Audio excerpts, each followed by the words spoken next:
For the past few weeks, I've been obsessing over this quote. The depth of your suffering determines the height of your success. As soon as I heard this quote, I knew that there was some deeper meaning that I could take advantage of that could bring me to success. So I studied it for a whole week, and now I'm recording this video so you don't have to spend that much time and you can learn everything I learned throughout the whole week in just a few minutes.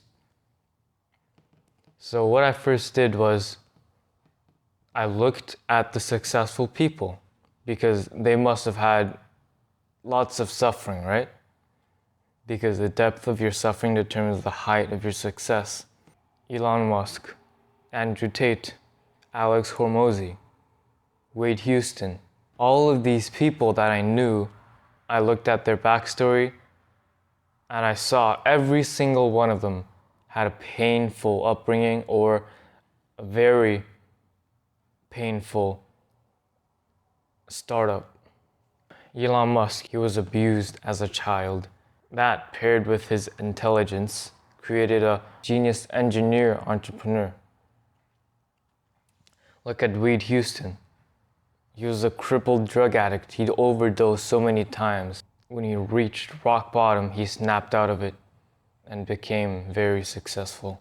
Look at Alex Hormozi. He went almost bankrupt so many times in tens of thousands of dollars of debt. So I looked at my own story, my own life story. And I couldn't find many moments that I suffered. My parents love me. We're not poor. I haven't had any family member deaths yet. There is nothing that I have suffered. But then I remembered, a few years ago, I was chronically ill. From when I was 11 to when I was 13, 14, I was chronically ill. And this illness wasn't just some random illness that could be treated by doctors. Doctors didn't even know what it was. It caused me so much pain. Every single day my head ached, stomach ached, my whole body ached. I couldn't go outside. I couldn't even walk 2 kilometers without collapsing. And as you would expect, I would scroll all day on my phone, play video games, 10 hours plus. I was depressed. And at my lowest point, I was fantasizing about killing myself. Imagine that. A 13-year-old kid fantasizing about not existing. On my journey down, I discovered self-improvement. I didn't realize myself that I needed to change. I wasn't even rock bottom yet. I was only halfway. And I found self-improvement that brought me up. So I didn't go that deep. So my success won't be that high either, right? I haven't suffered that much in life. And at that moment, I just wished that I had gone deeper into depression. I sat with myself with this victim mindset for days, hours meditating over it, thinking, how can I break out of this? Because I wasn't gonna stop at mediocrity. I am going to achieve greatness, and I knew it. I was sitting there just wishing more suffering upon me, that the world would bring me down to a low point. But then when I was doing a cold shower, an epiphany hit me. Why do I have to rely on external factors, external variables to hand me suffering? Why can't I just create my own suffering? I'm not gonna sit here and just wait for the world to shove suffering through my throat. I'm gonna take control of my own life and make myself suffer. And for a few days, I was doing just that. I was taking cold showers longer and colder.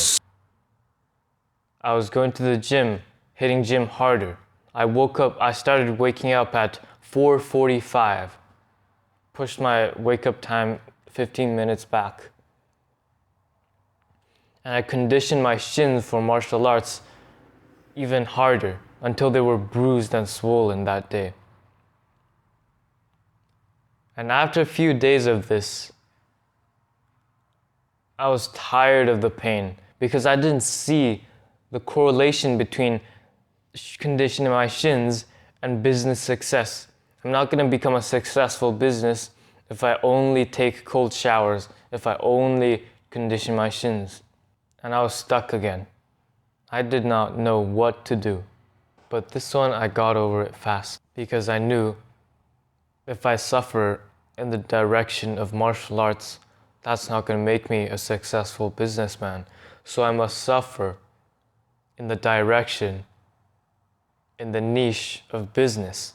From that day on, I conditioned my shins less. I did cold showers less because I knew that pain needs willpower to achieve. And if I use my willpower on something else, I'm not going to use it on business because I'm wasting my willpower somewhere else. So I put all my willpower into business. And look where I am now. I woke up at 4:45 this morning. I wanted to go back to bed. I caught a slight cold.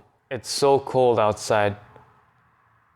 I was getting goosebumps when I was walking down here. I asked my teacher to lend me a pair of keys to come in here to record. I asked my martial arts teacher. This is my martial arts gym. And before I had the keys, I was outside. I was literally trying to record amongst homeless people. They were everywhere. I was trying to record in a parking garage, and homeless people were walking out of there. I was scared for my life. There were rats everywhere. That's the extent of suffering I'm willing to go for business. And that stacked up suffering I can then use as fuel to motivate me to channel it into other aspects of willpower, and I can use that willpower to achieve suffering, more suffering. So imagine you're suffering as firewood. Everybody suffers. And the more somebody suffers, the more firewood they have. And some people, they go throughout life without knowing they can better themselves, without the desire to better themselves. There's so many people at school today, nowadays, I know of, that are degenerates, that are losers, video game addicts. And the reason they don't make a change for themselves, the reason they don't feel pain when they're at such a low position, is that they don't expect anything of themselves. They don't have an expectation that's high. So when they see themselves this low, they're not gonna feel the pain of the disposition. They don't want to get there. Well, they want to, but they don't want it enough. And they don't know how to achieve it. So the disposition is so crucial for creating your own. The more disposition there is, the more gap there is from where I am to where I want to be. So I want to decrease the disposition, not by lowering my standards, but by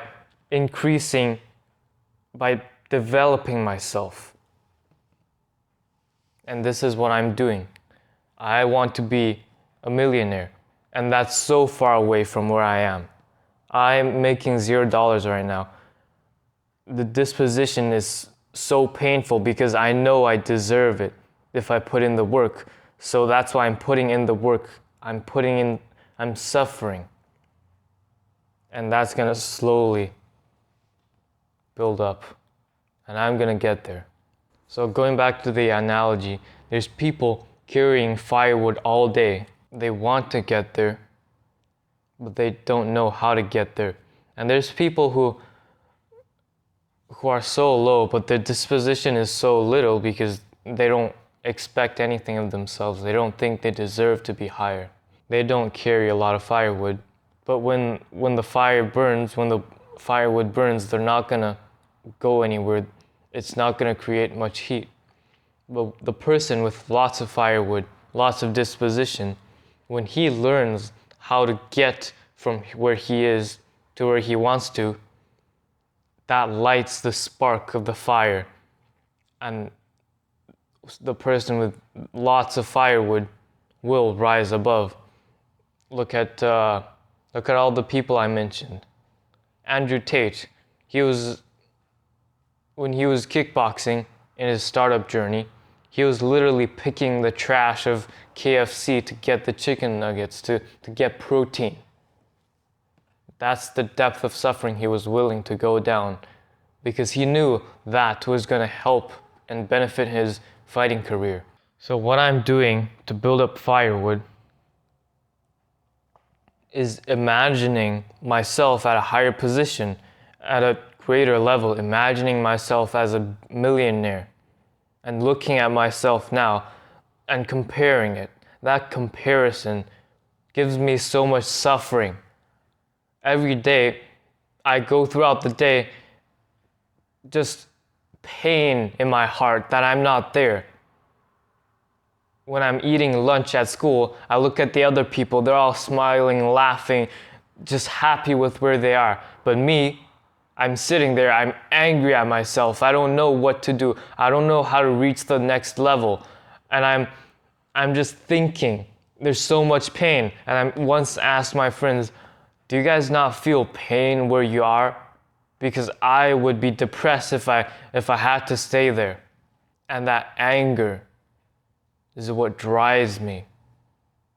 The disposition from where I am to where I want to be drives me. And I don't know how these people go throughout the day not wanting to better themselves. I try to make them want to improve themselves, but they don't feel the pain and suffering at their position. And I hope you realize this. I hope you can take advantage of whatever I said. I hope you can imagine yourself where you want to be and look at and comparing that to where you are. And where you want to be, you better believe that you deserve it. Like how I believe I deserve to be living at the top echelon, at the top of the food chain. Just like how you should believe yourself to be as well. If you don't believe it, there's not going to be any pain. Because there is no disposition. You don't believe you can get there.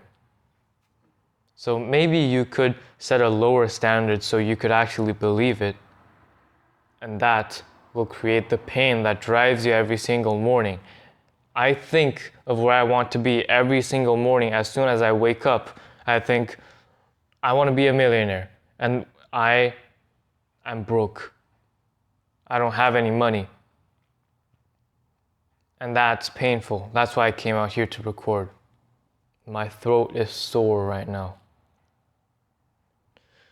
I caught a cold.